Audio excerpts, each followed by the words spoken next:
earlier in the day. The Houston Oilers knew Saturday, when New England lost to Denver, that they would at least have one of the wild card berths. Whether they would be at home or away next week was up in the air. But for the Cleveland Browns, it was different. They had to win to get in.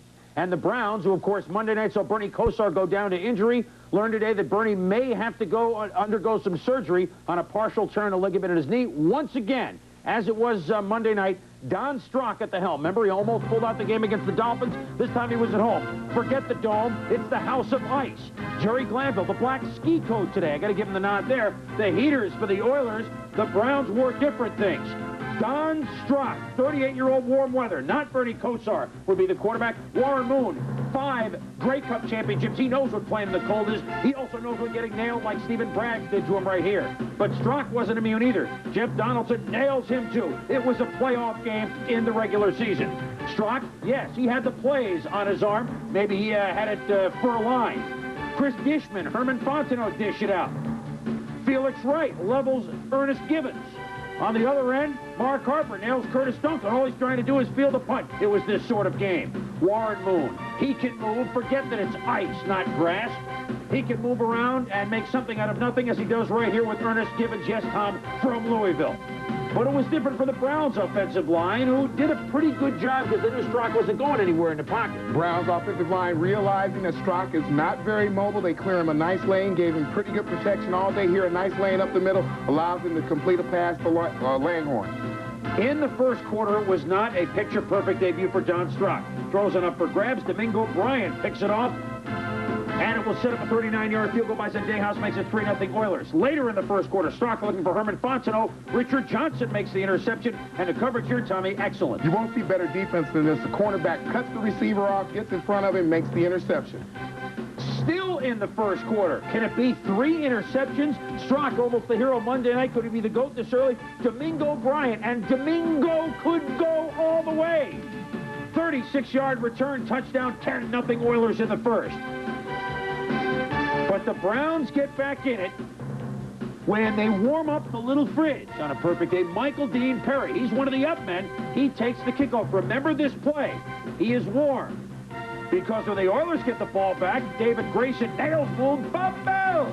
Michael Dean, he's already limbered up. He lumbers into the end zone for a touchdown. It's 10-7. Warren Moon shaken up in the dog pound on the play, but he would bounce right back, didn't miss a play. How good was he? First play from scrimmage after that, our first series.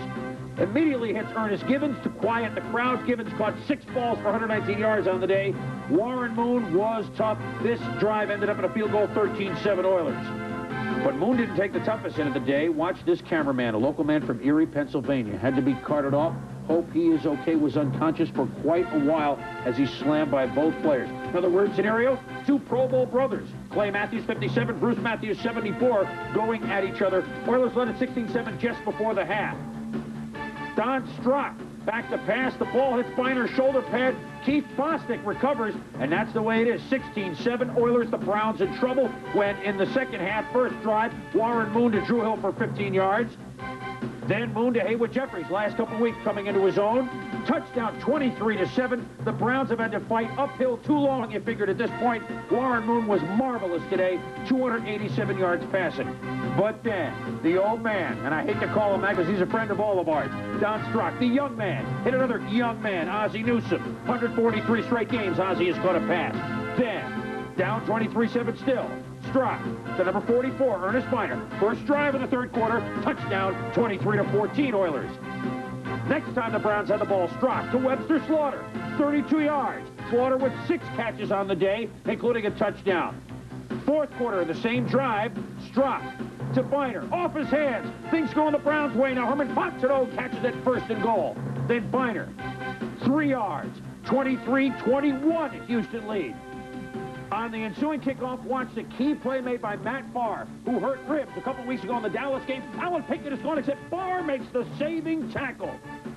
And it would save any scores. The Browns would get the ball back. Strock to Reggie Foghorn Langhorne. Key reception, 14 yards. Same series, Strock, Langhorne beats Patrick Allen for 26 yards. The place is in a frenzy. Then Webster Slaughter's turn. He catches the ball from Strock. 23-yard touchdown. Don Strock, 25 of 42 for 326 in the cold. The Law was shake, rattling, and rolling. Art Modell was shake, rattling, and rolling. And at the end of the game, see you. 6 days, same bat time, same bat channel. Houston at Cleveland is the wild card matchup.